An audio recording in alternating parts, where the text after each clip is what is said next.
This is a video for a nakamichi muted sound problem on a lot of decks. This deck is a 660ZX. This video is going to deal with repairing a problem that is kind of common to some of these decks, and some people just don't know what the problem is. I'm going to explain what it is. When you turn on your deck and you're playing it into a set of headphones or a receiver and into some speakers, you're not going to get any output sound. You're going to turn the output knob all the way up.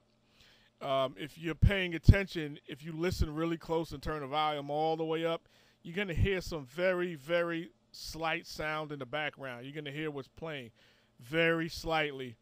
The reason this happens is because the incandescent lamp that illuminates the stop button, it burnt out.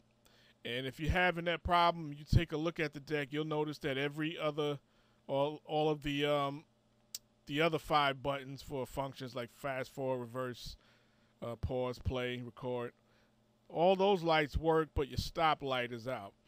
And again, the reason why you're getting that muted sound, I don't know why this happens. It's the way the deck was designed.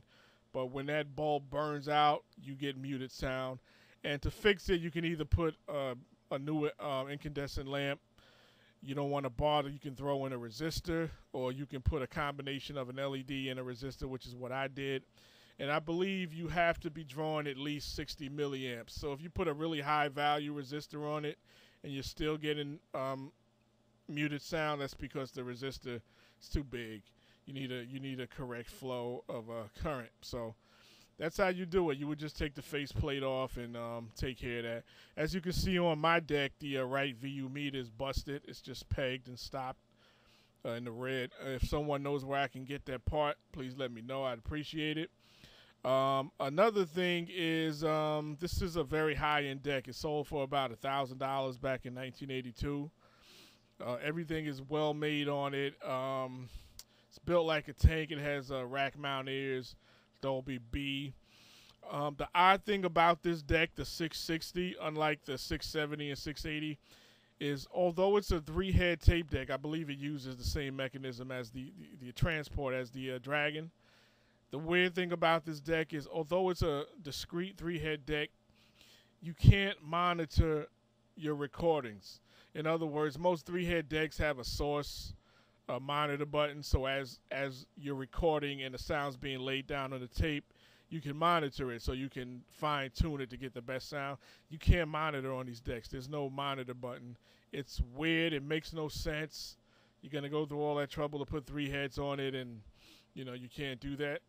That makes no sense to me. But I've always wanted to trade this in for a 670 or 680, and I would throw, if someone has that, some people prefer these older or the models with the VU meters. If you have something like that and you want to do a trade, I can throw in some other stuff. But the deck works great. I took the cover off. It looks like new on the inside. The idlers are nice and supple.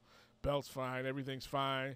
Doesn't get much use. I just keep it because of the name and the price it went for when it was new. But it's a high-end deck, and again, the purpose of this video is to help you with that problem of a muted sound. And again, check that stop light button because that's the problem. And let me know if this video helped you. And that's it.